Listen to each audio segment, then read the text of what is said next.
are the sun, and you've a right to come in at the 11th hour and rob me of my just reward simply because you are the sun. That's what the world would have had me do in the high and mighty justice it is, so good at dealing out for other people, and so bad at yielding on its own account. Some went so far as to say that the will was forged and I was the forger. Luckily for me, old Mr. Secretan had published his intention of disinheriting his son and making me his heir the year of the great Manchester failures when his house tottered, and I had the luck to save it by a desperate stroke of business. He was very fond of you, I suppose, this old Mr. Secretan? Asked Sybil breathlessly. Fond of me? Yes, perhaps as much as it was in his nature to be fond of anything except money. He hated his son, knowing that he was a spendthrift, and would squander every shilling the old man had toiled for. He trusted me. He looked up to me.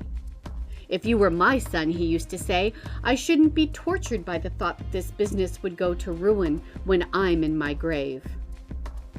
The day he said that, for the first time I made up my mind that I was to be his heir.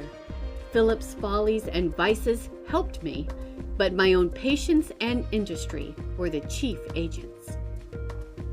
And there was a quarrel between you and Philip Secretan? Asked Sybil, seated on the grass and plucking up little tufts of it nervously as she watches her uncle's vindictive face with eager eyes reading doom there. Yes, when the will had been read and he knew the worst, he ought to have expected it if he had a grain of sense. Philip Secretan followed me out into the grounds. His father's house was a few miles outside Manchester, a fine old place enough, but neglected. The old man was too fond of money to spend much on house or gardens.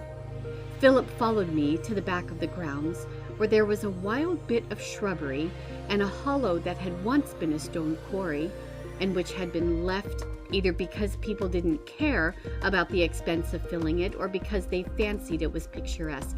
In any case, it was dangerous and an abomination that ought to have been done away with.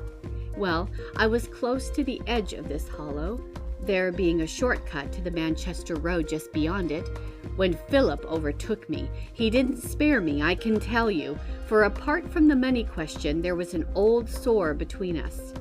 The girl he wanted to marry had done me the honor to prefer his father's confidential clerk. She was a sensible girl and saw the point to which our lives were drifting. When he had called me reptile and a few other equally agreeable names, finding that he couldn't sting me into retaliation by abuse of that kind, he came close up to me and struck me across the face with his open hand. There, cur, he cried, and let's see if that will warm your fish's blood into manly feeling. I had been in a burning rage all the time at his insolence, but had held myself in check. In pity for his disappointment, which was hard to bear, no doubt, richly as he had deserved it, I was a man, and the shame of a blow was too much even for my sluggish temper, trained to patience by long servitude. I closed with him, and we wrestled together on that path by the quarry. Now mark the cowardice of this fine gentleman who boasted of his honor and called me a sneak and reptile. He was twice my match in weight and size, 3 times my match in training. A practiced athlete, a skilled boxer, every muscle developed by exercise. To use his force against mine was simply murder. I was the shuttlecock and he the battledore. I had a confused sense of blows raining on my head as from a Nasmyth's hammer, colored sparks dancing before my eyes, fire shooting out of my brain, and then I was hurled bodily into the air and fell crashing through the brushwood into the quarry. It seemed like falling from the highest cliff that breasts the Atlantic. "How dreadful," says Sybil with a gasp. It was deep in the night when I awoke, and the stars were shining. I wondered where I was and how I came to see the pole star looking straight down at me. Pain came before memory, acute, agonizing pain, and then I knew that my leg had been shattered somehow. I lay in the quarry till past 8 o'clock next morning, suffering indescribable torture. At last, however, some laborers heard my faint cries for help, found me, and carried me to the nearest roadside inn, whence I was conveyed to the Manchester infirmary. Here I lay for 5 months, the most miserable months of my life, while the fractured bones united. It was a compound fracture, and for some time I was threatened with amputation. When I rose from the hospital bed, I was lame for life. The broken leg had contracted in the process of healing. Surgery had done its best for me and had saved my leg, but surgery left me a cripple, for which lifelong injury I had to thank Philip Secretan.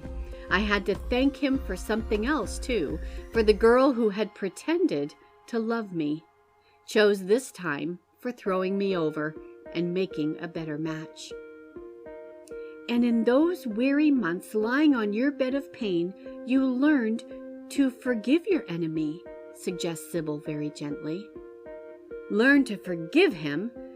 Yes, if forgiveness means undying hatred, if forgiveness means the rankling memory of an unatonable wrong, if forgiveness means to remember him and curse him every time a change of wind brings back the old grinding pain in this crippled limb, if that means forgiveness, Philip Secretan and his race are forgiven.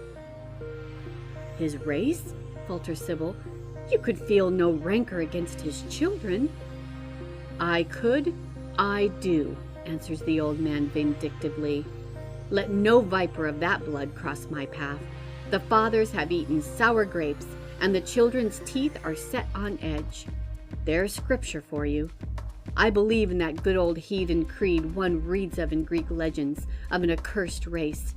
Of Philip Secretan's after career I know little or nothing.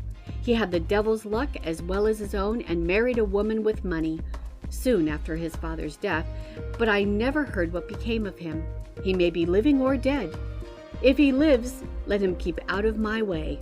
If he has left children, my dearest hope is that they are penniless, homeless, street Arabs whose playground is the gutter, whose ultimate destiny is the gallows. Uncle, for mercy's sake. My curse light on him and his seed to the 3rd generation. There, child, don't cry. You should have known better than to tempt me to talk of Philip Secretan. End of chapter 11.